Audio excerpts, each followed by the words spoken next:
माझी विनंती एवढीच आहे, की बऱ्याच वेळा असं होत असते, की आपण तपासणी केल्याशिवाय आपल्याला काही गोष्टींची कल्पना असत नाही आणि शासन ह्यासाठी खूप पैसे खर्च करते. पण शासन करत असलेले पैसे उपचार नसताना आज मुख्यमंत्री सहायता निधीमध्ये किंवा आणखीन बऱ्याचशा गोष्टींमध्ये आपण पैसे खर्च करतोय. पण उशीर झाल्यानंतर शहाणपण काही उपयोगाचं नाही.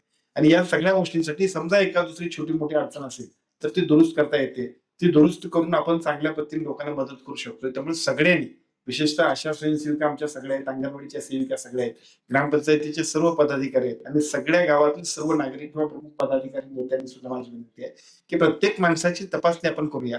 एकही माणूस तपासणीशिवाय वंचित राहू नये. त्यामुळं आपल्या सगळ्यांची जबाबदारी बीडीओ साहेब तुमची जबाबदारी अधिक आहे.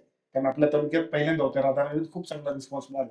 तर भुजबळमध्ये सुद्धा तेवढाच चांगला रिस्पॉन्स मिळायचा असेल तर सगळ्या ग्रामसेवकांना कंपल्शन करा आणि सगळ्यांनी तपासणी करून जाऊया. त्याचं कारणच असं आहे, की या सगळ्या सेवा उपलब्ध व्हायच्या असतील तर तुम्हाला गारगोटीत, कोल्हापुरात, काही वेळेला मुंबईला जायला पाहिजे. या सगळ्या सेवांनी सगळे डॉक्टर्स इथे उपलब्ध आहेत. आपल्या परिसरातील घडामोडी जाणून घेण्यासाठी आत्ताच चॅनलला सबस्क्राईब करा आणि बेल आयकॉन क्लिक करायला विसरू नका.